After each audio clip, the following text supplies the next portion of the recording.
Hello friends, welcome to Shana's Recipes. ഞാൻ ഇന്ന് വന്നിട്ടുള്ളത് ഒരു വറുത്തരച്ച ബീഫ് റോസ്റ്റിൻ്റെ റെസിപ്പി ആയിട്ടാണ്. അപ്പോൾ നമ്മൾ വറുത്തരച്ച ബീഫ് കറി വെക്കാറുണ്ട്. അതിനേലും നല്ല ടേസ്റ്റിൽ നല്ല എളുപ്പത്തിൽ ഉണ്ടാക്കാൻ പറ്റുന്ന ഒരു റെസിപ്പിയാണ് വറുത്തരച്ചിട്ടുള്ള ഒരു ബീഫ് റോസ്റ്റ്. അപ്പോൾ തേങ്ങ വറുത്തരയ്ക്കുമ്പോൾ തന്നെ അതിനൊരു ടേസ്റ്റ് കൂടുതലായിരിക്കും. അപ്പോൾ എല്ലാവരും ട്രൈ ചെയ്ത് നോക്കണം. അതിന് മുന്നേ നിങ്ങൾ ആദ്യമായിട്ടാണ് എൻ്റെ ചാനൽ കാണുന്നതെങ്കിൽ സബ്സ്ക്രൈബ് ചെയ്യാൻ മറക്കരുത്. അതോടൊപ്പമുള്ള ബെല്ലൈക്കൺ കൂടി പ്രസ് ചെയ്യണം. അപ്പോൾ അതിൽ ഓൾ എന്നുള്ള ഓപ്ഷൻ പ്രസ് ചെയ്യണം. എന്നാൽ മാത്രമേ ഇനിയുള്ള നോട്ടിഫിക്കേഷനൊക്കെ കിട്ടുള്ളൂ. അപ്പോൾ പെട്ടെന്ന് തന്നെ നമുക്ക് എങ്ങനെയാണ് ഈ വറുത്തരച്ച ബീഫ് റോസ്റ്റ് ഉണ്ടാക്കിയെടുക്കുന്നതെന്ന് നോക്കാം. അപ്പോൾ അതിലേക്കായിട്ട് ഞാനിവിടെ ഒരു പാൻ വെച്ചിട്ടുണ്ട്. ആദ്യം നമുക്ക് തേങ്ങ ഒന്ന് വറുത്ത് വെക്കണം. എന്നിട്ട് ആറിയതിന് ശേഷമാണ് നമ്മളത് അരച്ചെടുക്കാൻ പോണത്. അപ്പോൾ അതിലേക്ക് ഞാൻ 1/2 കപ്പ് തേങ്ങ ഇട്ട് കൊടുത്തിട്ടുണ്ട്. ഒരു വലിയ ചെറിയുള്ളി ചെറുതായിട്ട് അരിഞ്ഞിട്ട് കൊടുത്തിട്ടുണ്ട്. പിന്നെ അതുപോലെ തന്നെ കുറച്ച് ഫ്രഷ് കറിവേപ്പില ഇട്ട് കൊടുത്തിട്ടുണ്ട്. പിന്നെ ഒരു 1/2 ടീസ്പൂൺ അളവിൽ പെരിഞ്ജീരകം, ഹോളായിട്ടുള്ള പെരിഞ്ജീരകം കൂടി ഇട്ട് കൊടുത്തിട്ടുണ്ട്. അപ്പോൾ ഇതാണ് നമുക്ക് വറുത്തരയ്ക്കേണ്ടത് ഈ ബീഫിന് വേണ്ടിയിട്ട്.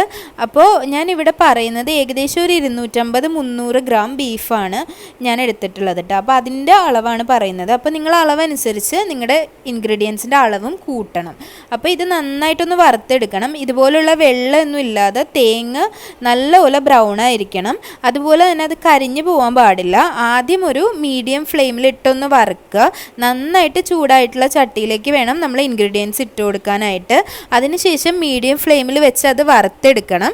ഒരിക്കലും കരിഞ്ഞു പോവാതെ വറുത്തെടുക്കുക. എന്നാൽ മാത്രമേ ആ ഒരു അരപ്പിൻ്റെ ടേസ്റ്റ് ഉണ്ടാവുള്ളൂ. കരിഞ്ഞു പോയി കഴിഞ്ഞാൽ വേറൊരു ടേസ്റ്റായിട്ട് മാറും. അപ്പോൾ ആ ഒരു കറക്റ്റ് അളവിൽ, അതായത് ഒരു ഗോൾഡൻ ബ്രൗൺ കളറിൽ തന്നെ അത് വറുത്തെടുക്കാൻ ശ്രദ്ധിക്കണം. എന്നിട്ട് നമ്മൾ അപ്പം തന്നെ അതെടുത്ത് മാറ്റി വെക്കണം ആ ചൂടായ ചട്ടിയിൽ നിന്ന്. എന്നിട്ട് നന്നായിട്ട് അത് തണുത്തതിന് ശേഷം അരച്ചെടുക്കാം. അപ്പോൾ ആ സമയം കൊണ്ട് നമുക്ക് അതിൻ്റെ ഒരു അരപ്പ് റെഡിയാക്കാൻ വേണ്ടി ഞാൻ വെളിച്ചെണ്ണ ഒഴിച്ചു കൊടുത്തിട്ടുണ്ട്. ഏകദേശം ഒരു 3 ടേബിൾ സ്പൂൺ അളവിൽ വെളിച്ചെണ്ണ ഉപയോഗിച്ചിട്ടുണ്ട്. അപ്പോൾ വെളിച്ചെണ്ണ തന്നെയാണ് ടേസ്റ്റ് കേട്ടോ ബീഫിന്.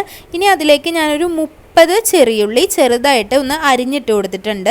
അത് ഞാൻ ഒരുപാട് അരിഞ്ഞിട്ടില്ല, ഒരു ഉള്ളി 2 ആക്കിയാണ് അരിഞ്ഞിട്ടുള്ളത്. അങ്ങനെ ഏതാണ്ട് 30 അല്ലി എടുത്തിട്ടുണ്ട്. അതുപോലെ തന്നെ ഒരു ചെറിയൊരു സവാള കൂടി ഇട്ട് കൊടുത്തിട്ടുണ്ട്. ഇനി ഇത് നല്ലോണം ഒന്ന് വഴണ്ട് വരണം. അടച്ച് വെച്ച് കുക്ക് ചെയ്യേണ്ട, തുറന്ന് വെച്ച് തന്നെ ഇതുപോലെ ഒന്ന് വഴറ്റിയെടുത്താൽ മതി. ഇനി ഇതിലേക്ക് ഞാൻ ഈ അളവിൽ ഇഞ്ചിയും 2 ചെറിയ കഷ്ണം ഇഞ്ചിയും അതുപോലെ ഒരു 10 അല്ലി വെളുത്തുള്ളി എടുത്തിട്ടുണ്ട്. ഇത്തിരി വലിയ വെളുത്തുള്ളിയാണ്. ഇതൊന്നും നമുക്ക് നന്നായിട്ടൊന്ന് ചതച്ചെടുക്കണം. ഇപ്പോൾ നമ്മുടെ ഉള്ളി നന്നായിട്ട് വഴണ്ട് വന്നിട്ടുണ്ട്. കളറൊന്നും മാറണ്ട. ഏകദേശം ഒന്ന് വഴണ്ട് ട്രാൻസ്പെറൻറ്റ് കളറായി വരുന്ന സമയത്ത് നമുക്കതിലേക്ക് ഈ ഇഞ്ചിയും അതുപോലെ വെളുത്തുള്ളിയും ചതച്ചത് ഇട്ട് കൊടുക്കാം. എന്നിട്ട് ഇതിൻ്റെ പച്ചമണം നന്നായിട്ട് മാറുന്നത് വരെ ഒന്ന് നന്നായിട്ട് ഇളക്കി കൊടുക്കുക. നല്ലോണം പച്ചമണം മാറി അതിൻ്റെ കളറൊക്കെ ഒന്ന് മാറി വരുന്ന സമയത്ത് നമുക്കതിലേക്ക് കുറച്ച് ഫ്രഷ് ആയിട്ടുള്ള പച്ചമുളക് ഇട്ട് കൊടുക്കുക. അപ്പോൾ നമ്മൾ ഇതിലേക്ക് പച്ചമുളകും കുരുമുളക് പൊടിയാണ് എരിവിന് വേണ്ടി ഇടുന്നത്.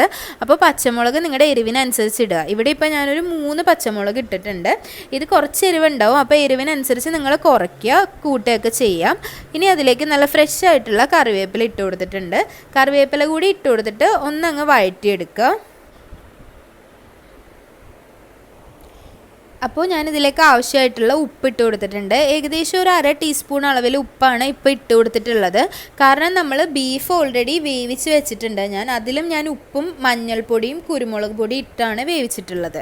ഇനി അതിലേക്ക് ഞാനൊരു 1/2 ടീസ്പൂൺ അളവിൽ മഞ്ഞൾപ്പൊടി ഇട്ട് കൊടുത്തിട്ടുണ്ട്. ഒരു 1.5 ടീസ്പൂൺ അളവിൽ കാശ്മീരി റെഡ് ചില്ലി പൗഡർ ഇട്ട് കൊടുത്തിട്ടുണ്ട്. ഇനി ഞാൻ അതിലേക്ക് ഒരു ടീസ്പൂൺ അളവിൽ മല്ലിപ്പൊടി ഇട്ട് കൊടുത്തിട്ടുണ്ട്. അതുപോലെ തന്നെ ഒരു ടീസ്പൂൺ അളവിൽ ഗരം മസാല കൂടി. ഇനി ഇതിലേക്ക് 1 ടീസ്പൂൺ അളവിൽ നല്ല കുരുമുളക് പൊടിയും കൂടി ഇട്ട് കൊടുത്തിട്ടുണ്ട്. അപ്പോൾ നിങ്ങളുടെ അളവിനനുസരിച്ച് കുരുമുളക് പൊടി കൂട്ടുകയോ കുറയ്ക്കുകയൊക്കെ ചെയ്യാം കേട്ടോ. ഇനി അപ്പോൾ ഇതൊന്ന് നമുക്ക് നന്നായിട്ടൊന്ന് ഇതിലേക്ക് യോജിപ്പിച്ചെടുക്കണം. ആ പൊടികളുടെ ഒക്കെ പച്ചമണം മാറുന്നത് വരെ ഒരു ലോ ഫ്ലെയിമിൽ വെച്ചിട്ട് ഇത് നന്നായിട്ടൊന്ന് മിക്സ് ചെയ്യുക. അതിലേക്ക് ഞാനിവിടെ ബീഫ് എടുത്തിട്ടുണ്ട്. ഇത് ഏകദേശം ഒരു 250-300 ഗ്രാം ബീഫ് ഉണ്ട്. അത് മഞ്ഞൾപ്പൊടിയും ഉപ്പും അതുപോലെ തന്നെ കുരുമുളക് പൊടിയും ഇട്ട് വേവിച്ചെടുത്ത ബീഫ് ബീഫാണ്. അപ്പോൾ ബീഫ് വേവിക്കേണ്ടത് എങ്ങനെയാണെന്ന് ഞാൻ ഒരുപാട് വീഡിയോസിൽ എക്സ്പ്ലെയിൻ ചെയ്തിട്ടുണ്ട്. അതിൻ്റെ ലിങ്ക് ഞാൻ ഡിസ്ക്രിപ്ഷൻ ബോക്സിൽ കൊടുക്കാം. അപ്പോൾ ബീഫിൻ്റെ വേവ് പലയിടത്തും വ്യത്യാസം ഉണ്ടാവും. ഇതിപ്പോൾ ഞാൻ കുക്കറിലാണ് വേവിച്ചെടുത്തിട്ടുള്ളത്. കുക്കറിൽ ആദ്യത്തെ 2 വിസിൽ ഹൈ ഫ്ലെയിമിലും അത് കഴിഞ്ഞിട്ടുള്ള ഒരു 4 വിസിൽ ലോ ഫ്ലെയിമിലും വെച്ചിട്ട് നന്നായിട്ട് വേവിച്ചെടുത്തിട്ടുണ്ട്. ഉപ്പും മഞ്ഞൾപ്പൊടിയും കുരുമുളക് പൊടിയുമാണ് ഇട്ട് കൊടുത്തിട്ടുള്ളത്. ഏകദേശം ഒരു ടീസ്പൂൺ വീതം ഉപ്പ്, കുരുമുളക് പൊടി, മഞ്ഞൾപ്പൊടി ഇട്ട് വേവിച്ച ബീഫാണ്. അപ്പോൾ ഇതിലേക്ക് ചേർത്ത് കൊടുത്തതിന് ശേഷം നന്നായിട്ടൊന്ന് മിക്സ് ചെയ്തിട്ട് ഒന്ന് അടച്ച് വെക്കുക. 10 മിനിറ്റ് എങ്കിലും ഒന്ന് അടച്ച് വെച്ച് ഈ ഒരു ഗ്രേവി ആയിട്ട് അതിനൊന്ന് നന്നായിട്ട് മിക്സ് ചെയ്യിപ്പിക്കുക. അപ്പോഴേക്കും ആ ബീഫിലുള്ള വെള്ളം നന്നായിട്ട് വറ്റിയിട്ടുണ്ടാവും.